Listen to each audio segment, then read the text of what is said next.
Buenas tardes, señoras y señores, programa Calle Libertad, como siempre con ustedes. Y hoy vamos a hablar de literatura. Tenemos a un escritor con nosotros que ha escrito su segunda novela, que vamos a presentar mañana, cuyo nombre es La Cueva de los Cristales. Tiene en trámite, vamos a decirlo así, una tercera, y fue amigo mío y sigue siendo amigo mío desde hace muchísimos años.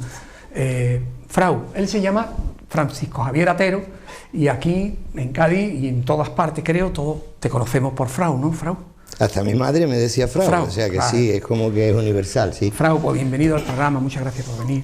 Bueno, yo muchas gracias por invitarme, Fali, porque, en fin. Bueno, Frau, yo no quiero que se nos pase la oportunidad de hablar de otras cosas y no hablar de lo que como umbral, ¿no? De mi libro, yo he venido aquí a hablar de mi libro. Básicamente, ¿no? Sí, sí. Entonces, hubo un primer libro que tuvo mucho éxito, cuyo título era... Era la verdadera historia de Robinson Crusoe. Y ahora un segundo, como he dicho, La Cueva de los Cristales. ¿Es necesario leer ese primer libro para entender el segundo? ¿O solamente conveniente? Hombre, esto es como los libros de Harry Potter, ¿no? Tú puedes leer los libros de Harry Potter todos por orden, pero si lees uno suelto, en cada uno de... Bueno, ojalá fuera como los libros de Harry Potter, ¿no? Pero... bueno. Digamos, no, pero el concepto, sí, ¿no? El la concepto idea. Está claro. Tú puedes leer el segundo libro y se dan las claves suficientes para que lo entiendas todo sin necesidad de leer el primero. Obviamente, si lees el primero antes, pues tienes más matices, ¿no? Porque desde el principio, y esto es importante hablando del libro, ¿no? Sí, hablando del libro. La idea era hacer una trilogía, ¿no?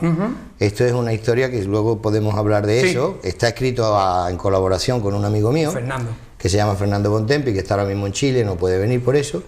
Y desde el principio la idea era hacer una trilogía. Es decir, que hicimos el primero, funcionó bastante bien en la editorial Urano, que lo publicamos, colección Umbriel.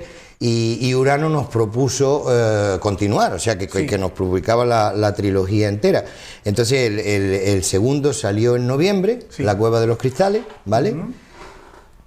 Y lo presentamos mañana en Sevilla. Que además voy a tener el enorme orgullo de que me lo presente tú. Hombre, y yo estoy encantado de hacerlo. Yo estoy encantado.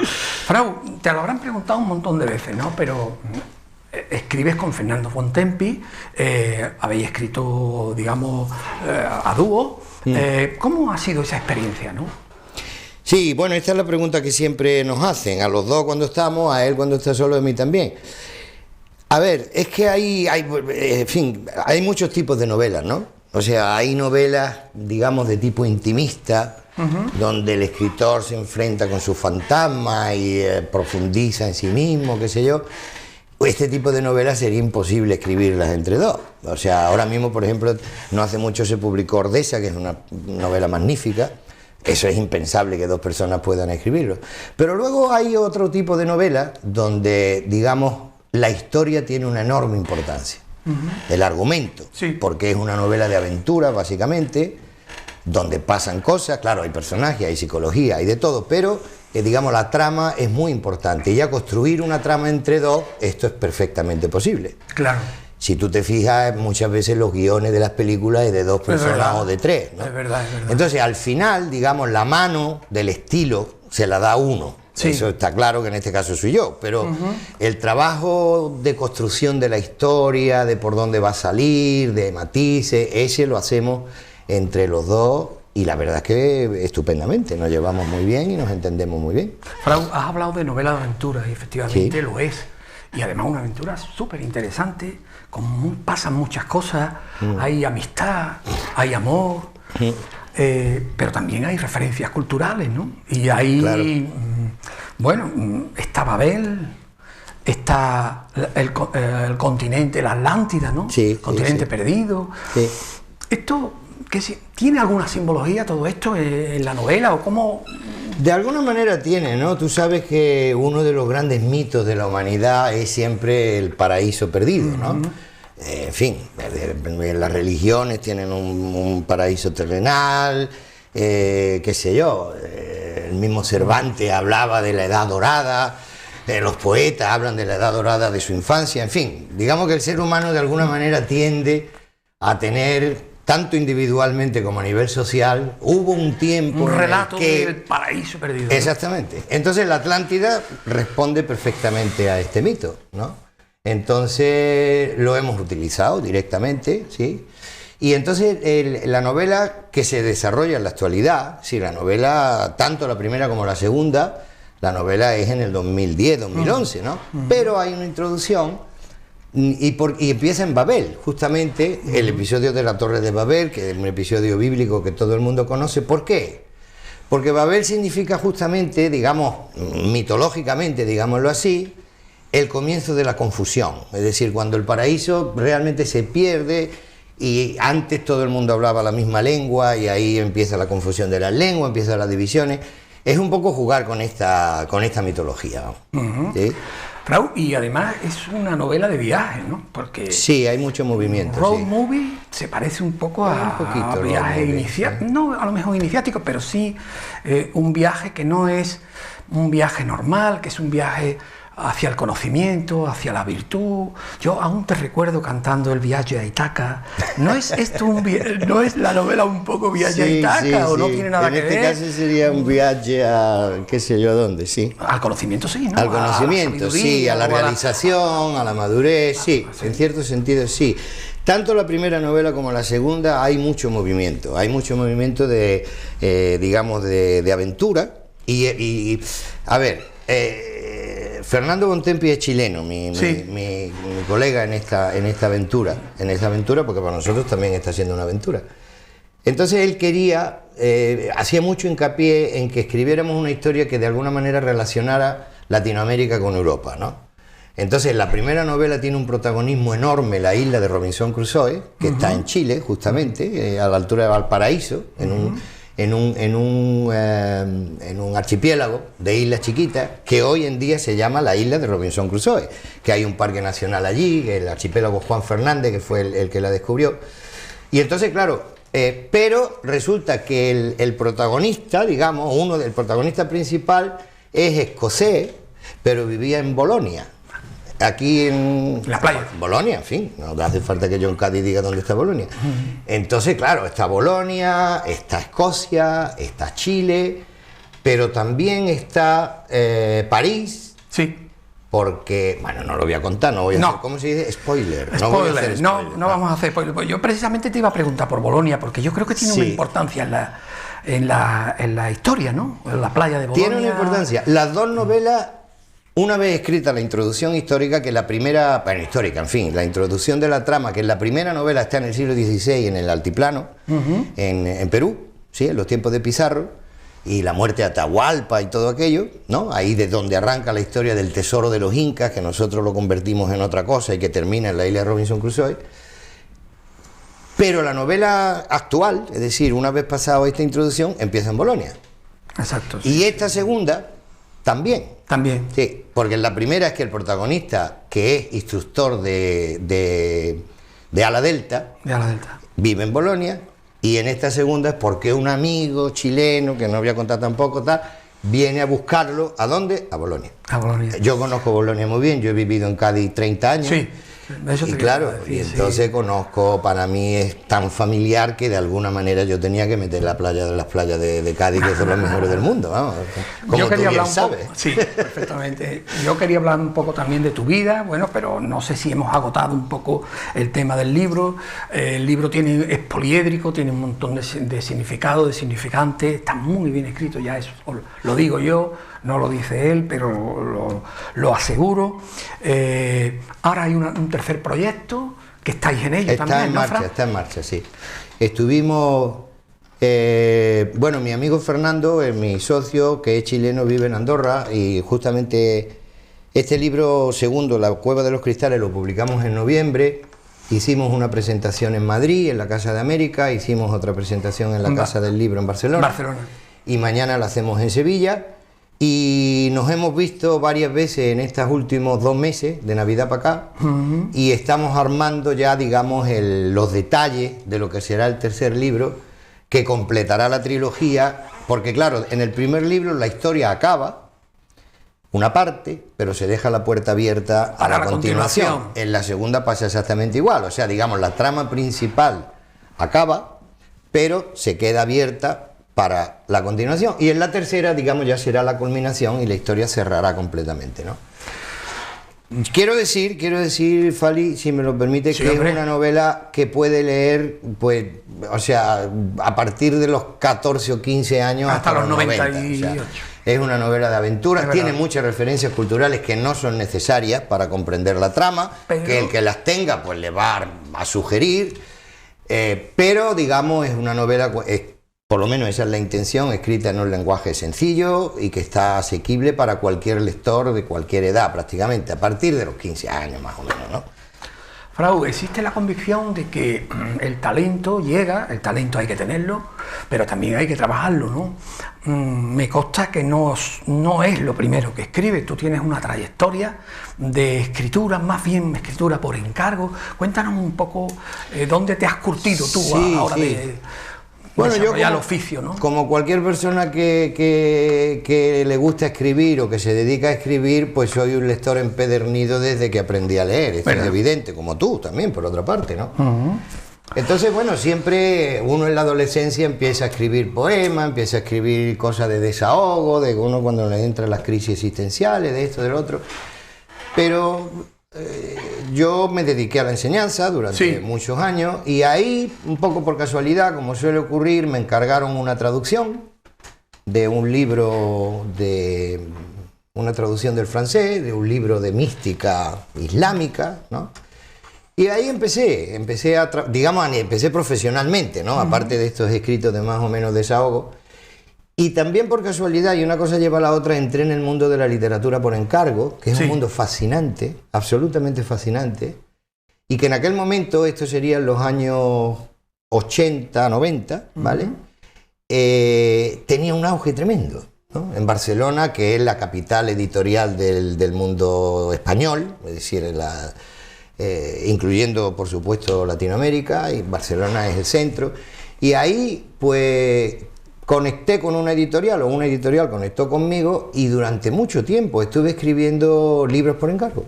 Claro. O sea, es decir, ellos tienen un tema que les parece interesante, te lo ofrecen, te orientan un poco del tono, y tú te documentas, tú buscas, y escribí muchos libros así, siempre con seudónimo, por supuesto, no con mi nombre, sobre temas muy variados. Frau, nosotros nos conocimos en una época... en fin, cuando éramos, como decía, éramos jóvenes y felices, no indocumentados, como decía García Márquez, teníamos carnet de identidad, ya teníamos que enseñarlo, por cierto, bastante en aquel tiempo, ¿no? Y bueno, pues tú hacías filología, yo hacía historia, y estuvimos militando en el antifranquismo y toda esta historia tan romántica, tan bonita. Y luego ya tú, pues, aprobaste las oposiciones y... ¿Qué pasó después de... Te fuiste de Cádiz, estuviste bastantes años en Cádiz, mantienes mucha familia en Cádiz aún, tienes mucho contacto con Cádiz, aunque la vida te ha llevado por otra... pero después estuviste en la enseñanza un montón de años, además, en la dirección de un instituto, que bueno, que... Sí, estuve en la enseñanza toda mi vida profesional, vamos, con varias excedencias para hacer otros proyectos, pero sí, estuve muchos años en Arcos de la Frontera, y fui director de un instituto de secundaria durante 12 años. ¿Cómo fue esa experiencia, Frau? Pues esa experiencia, como yo siempre digo, empezó como un sueño y terminó como una pesadilla, porque... Hombre, yo empecé siendo director de un instituto, digamos, con la antigua ley del BUP y el COU, y de pronto en los 90 meten la LOCSE y empiezan a llegar niños de 12 años, y además era el único instituto de Arcos y nos encontramos allí con 1.300 niños, y en fin, una vorágine, pero bueno, lo salvamos con bastante dignidad. Y luego después me fui a Marruecos para terminar la... O sea, durante todos estos años estuviste en Arcos, prácticamente desde que aprueba bueno, ahí después de las oposiciones... Estuve en Olvera primero, cuando me fui de Cádiz, de aquella experiencia antifranquista que compartimos con tanta pasión.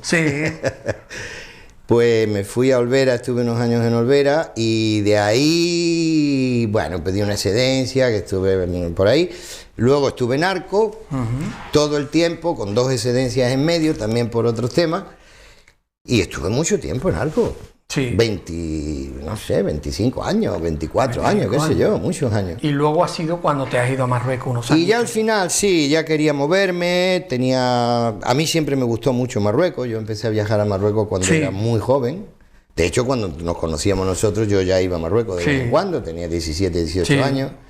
Y bueno, pues al final la experiencia de vivir allí siempre me resultó atractiva. Y en fin, ya con 50 y tantos me puse a estudiar como loco y saqué la plaza de Marruecos. Y allí estuve 6 años fantásticos en el Instituto Español de Rabat. Sí. Muy buena, muy buena. Kuchi Misian, como dicen los monos. Kuchi Misian, alhamdulillah. Y bueno, estuviste y luego te has jubilado. Y es curioso cómo nos hemos reencontrado, ¿no? Porque, bueno, se hizo un homenaje a un profesor nuestro, que por cierto se ha jubilado después que nosotros, ¿no? Pero al que yo no pude asistir por circunstancias, pero tú asististe y ya a partir de ahí nos pusimos en contacto y resulta que tú vivías en Sevilla y yo también. Y tú también en Sevilla. Sí. Y a partir de ahí pues nos hemos reencontrado pues prácticamente hace nada. 2 semanas, 3 semanas, o un mes o lo que sea. Y bueno, pues, en fin, mañana tengo el inmenso honor de presentar contigo tu libro en Sevilla. Pero vamos a seguir hablando, si quieres, del libro, ¿no? Sí. Bueno, mañana es en la calle Sierpe, en Sevilla. ¿Sabes qué pasa? Es que esto seguramente se va a emitir posterior a esa presentación, pero si se sube hoy a internet, sí que pueden enterarse de mañana. Bueno, va a participar también un gran amigo mío, que es el actor José Ángel Ejido, que es un actor conocido, en Premio Goya. Por Los lunes al sol le dieron el premio Goya, que trabajó con Bardem y con Luis Tosar. Sí. Y él estará también con nosotros. Estaremos los tres. En la librería Verbo. En la librería Verbo. 7:30. A las 7:30 en la calle Sierpe. Estamos hablando del día 21. Del día 21 de marzo. Hoy estamos grabando el día 20. Sí, ¿no? Sí. Bueno, Frau, si tú tuvieras que decir que tienes una influencias literarias o... ¿podría hablar de esas influencias? Tú te lo has leído todo, has sido profesor de literatura, ya con 21 años habías leído muchísimo, pero me imagino que a lo largo de estos años habrás leído de todo. Claro. Sí. ¿Crees que estos libros responden a alguna influencia o...? Hombre, inevitablemente, o sea, todo está dicho, ¿no? Eso ya lo decía Borges, que lo que se hace es darle vuelta siempre a las mismas cosas, todo está dicho ya. Claro que seguro que sí, yo he leído mucho, qué sé yo, de alguna manera yo creo que hemos tratado de encontrar una estructura y un lenguaje que fuera atractivo y asequible, o sea, lo que se llama esas novelas que enganchan, ¿no? Sí. Esa era la idea, ¿no? Entonces yo en los últimos años estoy muy enganchado con la novela negra americana, ¿no? La novela negra americana. Que es rápida, que es ágil, que... No. Bueno, Dashiell Hammett y Raymond Chandler son los grandes maestros, ¿no? Pero claro, ahora hay cosas posteriores, yo me quedé ahí. Claro, sí. Y bueno, no sé, supongo que tiene influencia de eso, porque claro, uno no sale de la nada, ¿no? Uno sale de eso, de lo que ha vivido, de lo que ha leído, de lo que ha, qué sé yo. Y quizá por ahí, ¿no? O sea, se trata de escribir una cosa que resulte... que el lector tenga ganas de seguir leyendo. O sea, ¿y ahora qué va a pasar ahora? ¿No? Esa es un poco la idea, ¿no?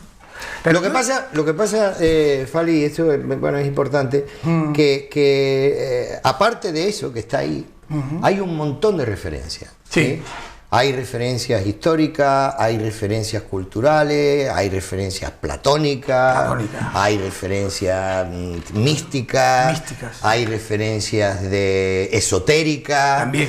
Hay referencias de la cultura... Esas cosas también te han gustado de siempre. Sí. La espiritualidad, el esoterismo. Bueno, yo te dejé hace 30 años, pero las personas no...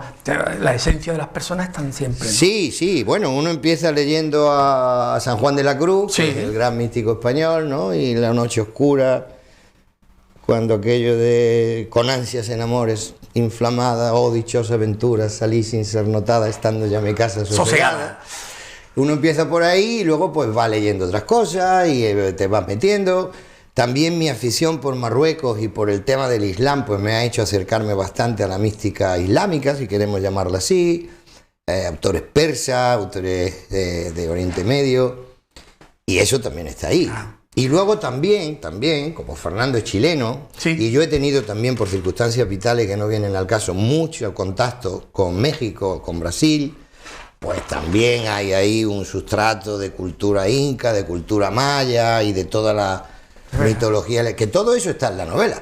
Lo que pasa es que está Sugiriendo. en muchos niveles. referencias. O sea, Sí, para sí. la persona que no sabe nada lo va a entender, y la persona que esté familiarizada con ese mundo pues lo va a entender, y además le va a, digamos, a sugerir otras cosas, ¿no? Sí. Sí. Frau, a mí una de las cosas que me ha sugerido la novela es el mito de la caverna, ¿no? De Platón. A lo mejor estoy equivocado, ¿no? Pero las personas que están en la caverna, pero hay un recordatorio de lo que era la vida, lo que era la comunicación, la vida en armonía, la paz, la justicia, todo con mayúsculas, ¿no? ¿Tiene algo que ver? Algo de eso hay. O sea, si estamos hablando de ese paraíso perdido, de esa Atlántida como modelo de sociedad perfecta, armónica, y todo este tipo de cosas, pues bueno, tú sabes como que Platón, de conocer era recordar, de alguna manera, Sí. ¿no? Eso está ahí Recordar también. la justicia con Claro, mayúsculas. o sea, pero los que estuvieron antes de la caverna estuvieron fuera, o uno salió y viene y se lo cuenta. El asunto está en que de alguna manera se trata de recuperar aquello que se perdió. Sí. De alguna forma, Sí, ¿no? sí, sí. Entonces eso sobrevuela. No es el tema, no es, pero sobrevuela, está ahí, claro que sí. Ahora- Y siempre hay gente que sale de la caverna y gente que no. Que no va a salir nunca. Que no va a salir. Entonces, Además sale una minoría, ¿no? Suele salir una siempre, gente muy siempre, especialmente siempre. sensible. o que tienen cultural, suerte. O que tienen suerte. O que tienen suerte, ¿no? ¿Sabes? Déjame que te diga una cosa un poco pedantona, pero me acuerdo de la ciudad de Dios y la ciudad de no sé qué, de San Agustín. La A lo ciudad de mejor, Dios de San Agustín, La ciudad sí, de Dios y la sí. ciudad del no sé cuánto. Es el mito de Platón que se pasea a lo largo de toda la historia. Efectivamente. Bueno, pero que básicamente la novela es, yo insisto en referir que es un canto también a la amistad y al amor. Es un canto a la amistad y es un canto al amor. Sí, el equipo, digamos, se trata de una búsqueda, obviamente, ¿no? Es la búsqueda del tesoro, ¿sí? En la primera novela es literalmente la búsqueda del tesoro de los incas, y en esta segunda es la búsqueda de una pieza de ese tesoro que era muy especial y no quiero contarlo, pero es una búsqueda. Entonces, en esa búsqueda, pues hay, digamos, los dos polos también. Ahí es las fuerzas del bien, digamos, y las fuerzas del mal, que quieren lo mismo, cada una con su método y cada una con su cosa, que estas dos fuerzas se enfrentan, pero a veces también son complementarias y se necesitan, y a veces no, y en los dos lados hay amistad y encuentros, desencuentros, amores, desamores, Como un la vida poco misma. como en la vida, claro, sí, es un poco eso, ¿no? Y hay una cosa importante, yo creo, en la novela, ¿no? Y es que la literatura, aunque sea la construcción de un mundo imaginario, tiene que tener credibilidad, tiene que tener verosimilitud. Y lo tiene la novela. ¿Qué te parece lo que te digo? Claro, ahí hemos hecho un gran esfuerzo. O sea, todas las localizaciones son reales. Es decir, cuando pone que están en la Rue des Écoles de París, en la cafetería no sé qué, esa cafetería existe. Y el balcón que pone que desde allí se ve no sé qué, se ve de verdad. Y el número 14 de Grosvenor Road en Londres es el número 14 de Grosvenor Road, Londres, y el pub que está al lado. Claro, esto da una sensación de verosimilitud muy grande, ¿no? Porque todos los escenarios son reales, los pasos del tiempo están muy, digamos, estructurados de una manera muy clara. Los viajes son reales, en fin. Y la historia está bien construida, ¿no? Que es importante. Sí, Ojalá, esa era la idea, por lo menos, que totalmente, estuviera bien construida. A mí me lo ha parecido y me consta que así es. Frau, se nos ha acabado el tiempo. Es que es increíble. Oye, se en me ha televisión pasado todo el volando. mundo me dice, bueno, pero ¿cómo puede ser? Pues nos hemos pasado un poquito. Lo hemos pasado fantástico. Estupendo. Y te agradezco mucho que hayas venido. Vamos a ir mañana a Sevilla, lo vamos a presentar. Y bueno, yo espero que ustedes compren el libro.